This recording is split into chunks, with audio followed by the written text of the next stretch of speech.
गुणी प्रकाश जी, सबको इंतजार यही है, वरना ये किसानों पर तो राजनीति चुनाव दर चुनाव किसानों का मुद्दा उठेगा, यही होता नजर आएगा आगे भी। पूजा जी, सबसे पहले मैं जो दल्लेवाल साहब जो 38 दिन से भूख हड़ताल पे बैठे हुए हैं, ईश्वर से कामना करता हूं कि वो स्वस्थ रहे और वो किसी भी तरह उनका जीवन बचा रहे। दूसरी बात, आपने एमएसपी की बात की। जब दिल्ली आंदोलन के बाद जब कमेटी बनाई गई थी, 3 व्यक्ति संयुक्त किसान मोर्चा के शामिल किए गए थे और देश के भिन्न भिन्न संगठनों से 5 किसानों को लिया गया था और बाकी थे सरकारी वो थे। अब सवाल ये है कि जब बातचीत में आके वो अपनी बात रखते, भाई एमएसपी कैसे बनेगी, फसल कैसी बिकेगी, कीमत कैसे तय होगी, अलग अलग जो विषय थे उन पे चर्चा। और उस पे अब भी हमारी 3 तारीख को और 6 तारीख को और 7 तारीख को और 13 तारीख को हमारी मीटिंग है।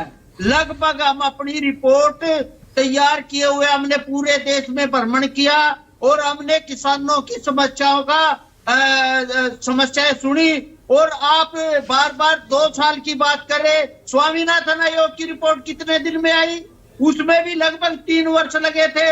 और हम हर आदमी को, हम तो हमारे भाई है अभिमन्यु कुहाड़ साहब से भी हम सुझाव लेने के लिए तैयार है, सभी संगठनों से अपनी बात लेने के लिए तैयार है कि आप हमारा सहयोग करें। प्रकाश जी, अगर मेरी जानकारी गलत नहीं है तो रिपोर्ट तो तैयार हो चुकी है ना? हाँ बिल्कुल, हम 13 तारीख को पहली प्राथमिक रिपोर्ट है वो 13 तारीख को हम देने वाले हैं। और तो हमारी 3 अलग अलग ग्रुप की है, एक है नेचुरल फार्मिंग, एक है हमारे फसल विविधीकरण और एक है एमएसपी की। एमएसपी का मेंबर मैं हूँ जो ग्रुप की है।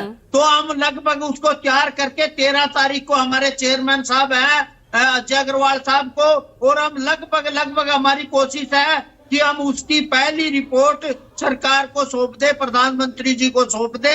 ये हमारा प्रयास है और हमारी पूरी कोशिश है जल्दी से जल्दी। आपको 11 दिन और इंतजार करना पड़ेगा। 67 नहीं जी, मैं तो कह रहा दल्लेवाल साहब को हाथ जोड़ के विनती है कि वो अपने अनशन वो मेडिकल फैसिलिटी ले। हमारे लिए दल्लेवाल साहब बहुत जरूरी है, किसान नेता है, हमारे बुजुर्ग है, इसलिए हम अब मंजू साहब से भी निवेदन करा कि उनको मेडिकल ट्रीटमेंट दिया जाए ताकि 10 सेकंड अभी मंजू जी।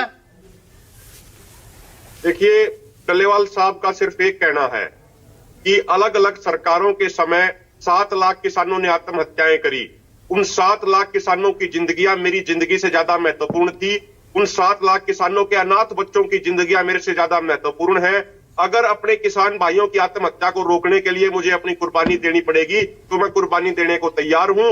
मैं जिस रास्ते पे चल पड़ा हूं उसकी एक ही मंजिल है, या तो एमएसपी गारंटी कानून बनेगा या फिर मेरी कुर्बानी होगी। वो मानसिक तौर पे तैयार है। प्रकाश जी, हाँ जी, 13 तारीख जी एक बात बताऊं, पहली रिपोर्ट आएगी। और ये जो एमएसपी की बात है, हमने बड़ा सहयोग किया कि सभी हमारे को विचार दें और हम अब भी हमारी कोशिश है कि वो सुझाव हमें मिले ताकि जो भी मुद्दे हैं, क्योंकि जब ये कमेटी बनी थी तब जो समझौता हुआ था इसमें बार बार हुए, उसमें एमएसपी पारदर्शी और सुनिश्चित हो, इस बात में उसमें कहीं गारंटी की व्यवस्था नहीं थी। आप बार बार ये कह रहे हैं इस पे। हाँ जी, ठीक है, अभय दुबे जी बोलिए। हाँ देखिए, मेरा कातिल ही मेरा मुंसिफ है। वो अग्रवाल साहब तो खुद 3 काले कानून लेकर आए थे, सेक्रेटरी थे एग्रीकल्चर के।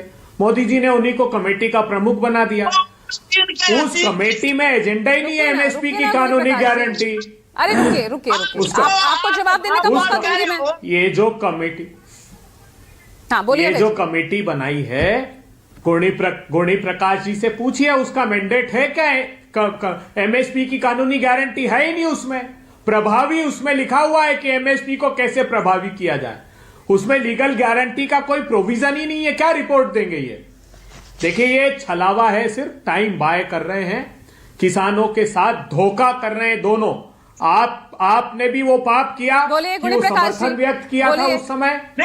मेरा और भारतीय पहली रिपोर्ट आई नहीं है, अभय दुबे जी कह रहे छलावा कर रहे हैं। Time buying. मेरा ये कहना है, छुड़ावा तो कांग्रेस ने किया, 2008 से लेके 14 तक ये एमएसपी की गारंटी क्यों नहीं लागू की गई? और अपने कांग्रेस राज्यों में अब तक हमारे हरियाणा सरकार ने उसको अभी सूचना जारी करके 24 फसलों पे दे दिया।